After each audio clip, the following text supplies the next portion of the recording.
पहले वो आलू से सोना बनाती थी, अब वो आटे को लीटर में तोल रही है। मैं ये मजा पूरे हिंदुस्तान को देना चाहता हूँ भैया। करनी है तो पीओके से करे। और जीजा जी की प्रॉपर्टी क्यों नहीं बता रही हैं आप? मोदी जी की प्रॉपर्टी, मोदी जी की प्रॉपर्टी, सबसे ज्यादा प्रॉपर्टी तो जीजा जी की है। तो लगा मेरा मजाक।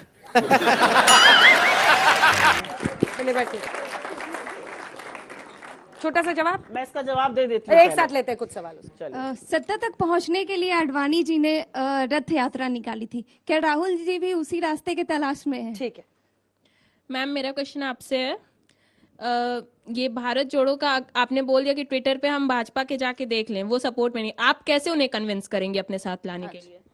बीजेपी को कांग्रेस के साथ लाने के लिए मेरा सवाल आपसे है, आप सबकी दुकान ही बंद करा देंगे।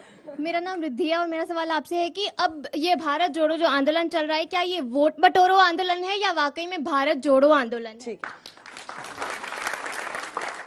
मेरा नाम आयुष है और मेरा सवाल ये है कि आप लोग कांग्रेस जो भी ये कर रही है, इसमें आप मुद्दे उठा रहे हैं कि बेरोजगारी का मुद्दा है, ये मुद्दा है, वो मुद्दा है, तो उन मुद्दों को उठाने की जगह आप सुझाव दे दीजिए और उन सुझाव।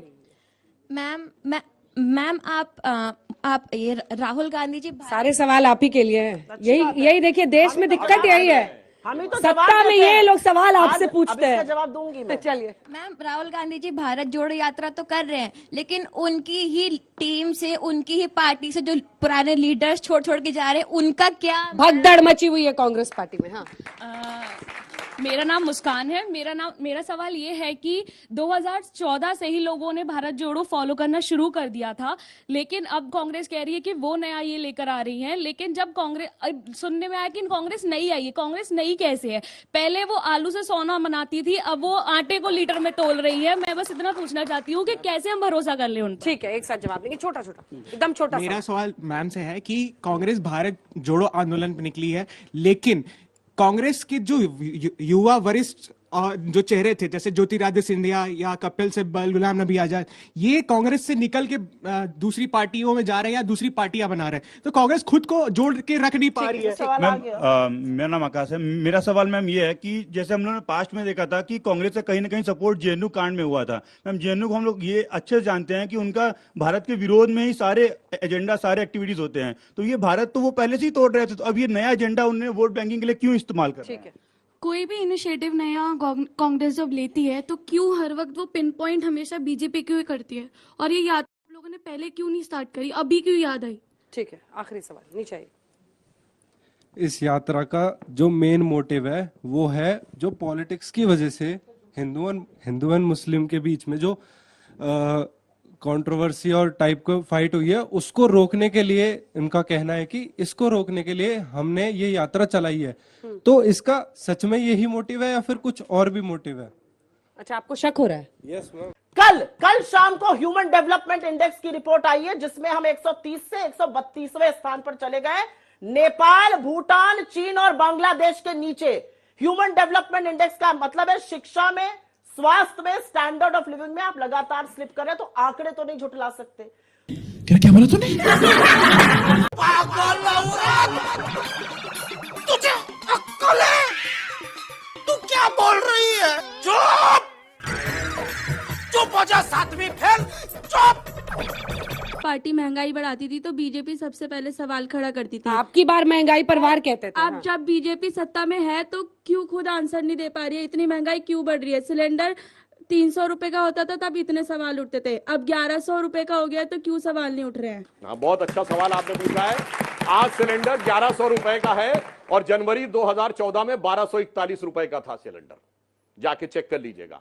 आज 7.1% है महंगाई की दर और 8.5% है विकास की दर, जिस समय हमारी सरकार आई। और कोविड से पहले 3.6% थी महंगाई की दर। जब से हमारी सरकार आई है, कोविड के 6 महीने छोड़ दीजिए, हमेशा महंगाई की दर विकास की दर से कम रही। और अपनी नहीं, अटल जी की सरकार के जमाने में भी, और इनके दौर में हमेशा आगे रहे। अभी इन्होंने एक गाना बोला था ना, सखी सैया तो खूब ही कमाता, महंगाई डाइन खाया जाता है। वो किस जमाने में गाना बना था? 2010 में। चेक करिए महंगाई दर कितनी थी, 12%।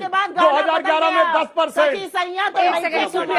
क्या तरीका है बोलना है? अब आप गलत क्या टिप्पणी करिएगा तो मैंने वो बोला 2010 में 12%। और भारत के इतिहास में सबसे भयानक महंगाई 26% रेट ऑफ इन्फ्लेशन।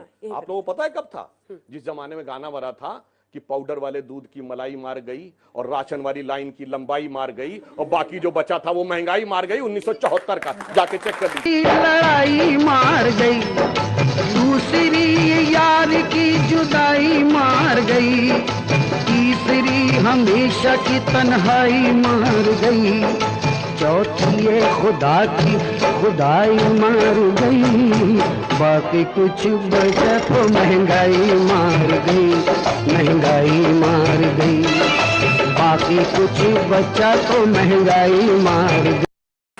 और फिर कहते हैं 50 साल की सबसे बड़ी महंगाई। अरे 50 साल के अंदर है वो सब कुछ। गजब का जादू है सर। अंजना जी एक मिनट मुझे बोलना पड़ेगा। एक सेकंड मैम, गजब का जादू है। क्यों? महंगाई के मुद्दे पर भी आप ताली बटोर लेते हैं।